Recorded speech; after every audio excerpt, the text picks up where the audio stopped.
d'abord, pour vous expliquer, comme vous le savez d'ailleurs, il y a 5 jours ou 6 jours, j'ai publié un nouveau livre qui est sorti il y a 5-6 jours.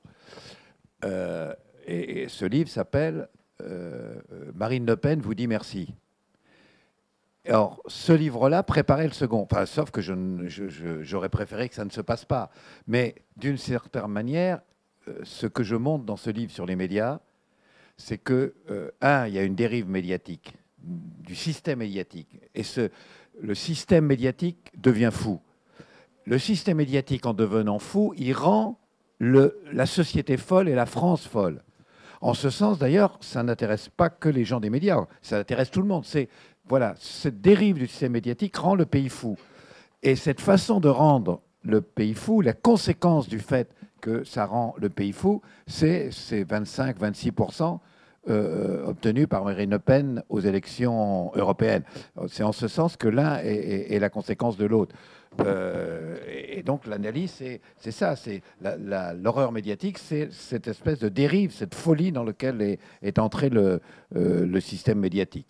Quand on se promène dans le pays, et Dieu sait que je sillonne beaucoup le pays, quand on sillonne le pays, les gens disent toujours, surtout s'ils savent que vous avez été journaliste, ils ont une expression qui est, et je suis sûr que vous l'avez entendu 1000 fois, d'ailleurs non seulement que vous l'avez entendu 1000 fois, mais que vous l'avez vous-même employé, qui est « vous les médias ». Il faut bien voir ce que ça veut dire. C'est-à-dire pour les gens, il n'y a plus de pluralité, il n'y a plus de diversité. Vous êtes un tout, vous êtes le même monde, vous êtes uniforme, vous êtes une caste, vous êtes un ordre aristocratique, vous n'avez plus rapport avec nous. Nous, on vit dans un autre monde, vous représentez un autre monde que le nôtre. Ça veut dire tout ça. Ça témoigne de quoi? Une certaine uniformité. 2, une uniformité en décalage par rapport à l'opinion. Pourquoi la conformité? Pourquoi le décalage? La conformité, pour bien le comprendre, je ne sais pas si vous avez vu un film, naturellement qui n'a pas été projeté dans les salles de spectacle ni à la télévision, qui s'appelle Les Nouveaux Chiens de Garde. Je ne sais pas si quelqu'un l'a vu. C'est un film... Comment? Ah bon, c'est un film très efficace, très dur, très efficace et terrible sur les médias.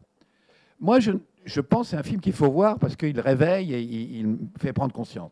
Je ne suis pas d'accord, pour l'essentiel, avec la thèse que développe ce film. Là, il fait des constats justes. L'idée, qui est dans la foulée du philosophe, du sociologue Bourdieu, et d'ailleurs un peu dans, disons, où on retrouve une influence d'une sensibilité, disons, marxiste, un peu néo-marxiste, c'est forcément le grand capital, la grande finance, imposent leurs lignes, le néolibéralisme, etc.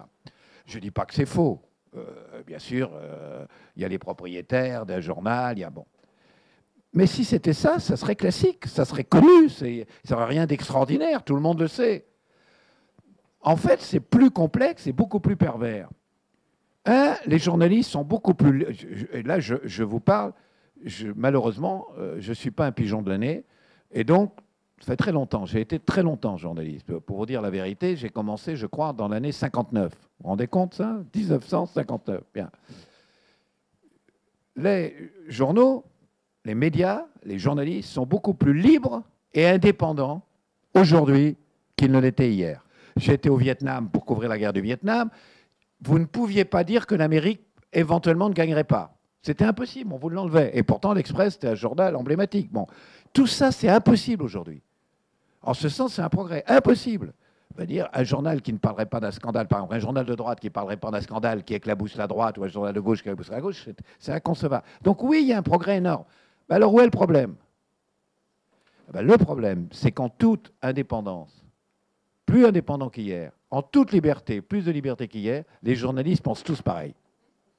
Et donc la question, c'est pourquoi ils pensent tous pareil? Je rejoins votre question. Ils pensent tous pareil. Ils pensent tous pareil, d'abord parce qu'il y a 3 journaux qui font l'opinion. Ce sont des journaux que les gens ne lisent pas. Donc, si vous additionnez leur lectorat, c'est rien. C'est Libé, Le Figaro, Le Monde, etc. Ils sont à Paris. Ils ne sont pas lus, ou ils ont très peu de lecteurs, mais les radios le lendemain reprennent leur thème, les télés le soir reprennent leur thème, et à l'exception peut-être d'ici d'ailleurs, les journaux régionaux reprennent leur thème. Donc à la fois, ils ont très peu de lecteurs et une influence considérable parce que c'est eux qui donnent le là. Ils sont que 3 ou 4. Ils sont dans la même ville. Aux États-Unis, les journaux qui font l'opinion, ils sont à New York, ils sont à Boston, ils sont à Washington, ils sont à Los Angeles. En Italie, ils sont à Rome, ils sont à Turin, ils sont à Milan. Là, ils sont tous à Paris. Comme ils sont peu de journaux, le pluralisme a été réduit à 3 journaux qui différents, voire 4 au maximum, ils vivent les uns sur les autres, ils vivent ensemble, ils vivent dans les mêmes cafés, les mêmes restaurants, les mêmes trucs. Et donc, ils vivent en osmose. Donc, ils finissent sans s'en rendre compte, par se décalquer les uns les autres. En plus, ils sont issus du même milieu sociologique. Ils lisent les mêmes livres, ils ont les mêmes références. Et, cerise sur le gâteau, là, je parle des journalistes qui sont rédacteurs en chef, éditorialistes, etc. Parce que ça change beaucoup, la jeune génération. Mais ceux qui comptent, cerise sur le gâteau, ils ont pratiquement tous, à 80%, commencé à gauche de la gauche. Et ils ont peu à peu glissé à mesure qu'ils étaient chefs, qu'ils avaient du pouvoir, que leur salaire augmentait, qu'ils devenaient célèbres ou quoi. Ils ont glissé vers une acceptation, un ralliement à l'idéologie néolibérale en matière économique et sociale. Or, confrontés à ce fossé, confrontés à ce divorce, à cette incompréhension, comment les journalistes dominants ont réagi? Non pas en se posant des questions, mais en disant c'est normal, on pense juste et le peuple pense mal. Autrement dit, nous sommes propres et le peuple est sale. C'est que les journalistes, dans leur grande majorité, au moins ceux qui, je reviens toujours, hein, il y a un grand changement d'une nouvelle génération, mais au moins ceux qui sont aux manettes et qui commandent, par exemple, sont très accros à la bipolarisation. Pour eux, il y a l'UMP, il y a le PS, c'est comme ça, c'est bien, qu'est-ce que vous nous emmerdez avec d'autres tendances, d'autres sensibilités, etc. Très bien. Avec la conséquence que ça a eu, parce qu'entre nous, on a laissé au Front National le monopole de l'expression de la volonté de dépassement de l'UMP et du PS. C'est une gigantesque erreur que l'on a fait. Tout ce qui essaye de s'émanciper à droite ou à gauche de cette bipolarité, il l'écrase, il le rejette. À la télé, c'est terrible. Quand un mec à la télé est invité à la télé et n'est pas UMP ou PS, il faut voir comment il est traité, comparé à si c'est un ministre socialiste. Bon. Donc ils sont très accros à la bipolarité. Les médias, les responsables, les décideurs médiatiques sont très favorables au scrutin électoral actuel.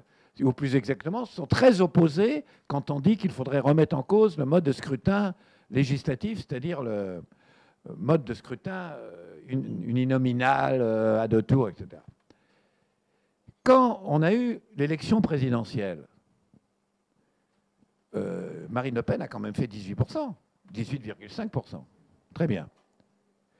On a un scrutin au législatif qui fait que malgré qu'elle soit à 18%, elle n'a pas de député.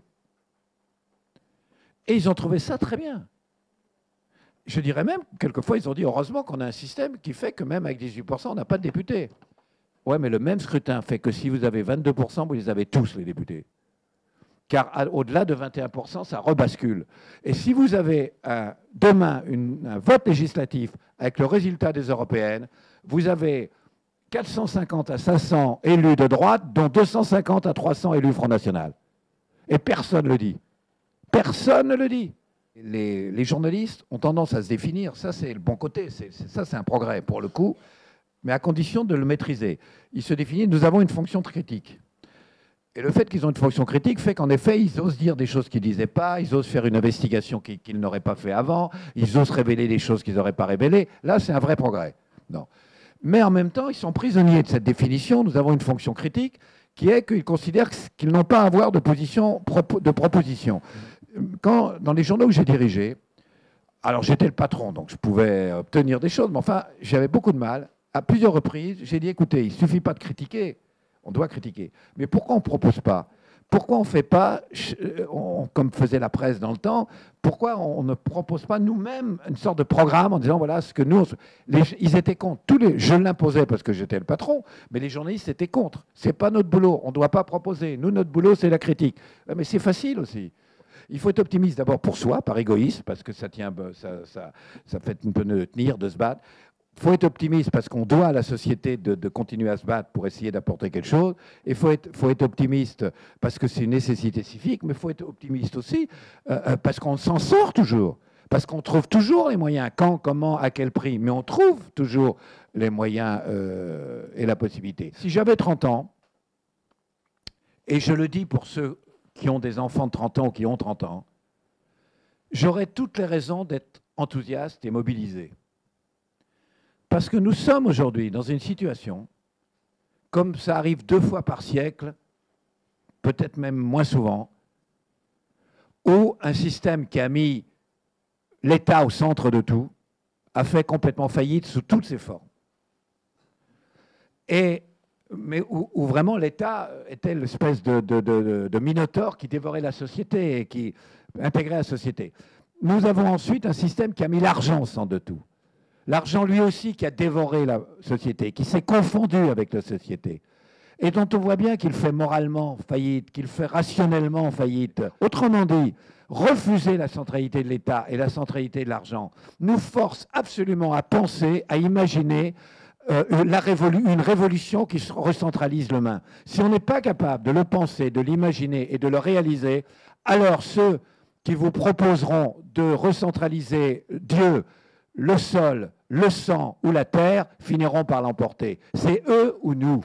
C'est ça le vrai choix d'aujourd'hui. Et donc le problème des médias, le problème des élections, le problème général est lié au fait que nous devons changer, modifier un système qui provoque toutes ces dérives et ces perversités. Et là, je suis optimiste, plus, parce que je pense que ça se fera. Je ne le vivrai peut-être pas moi. Jean-François Kahn, merci beaucoup. Et merci à tous. C'est moi qui vous remercie. Et si vous souhaitez dédicacer votre livre, vous pouvez le faire maintenant.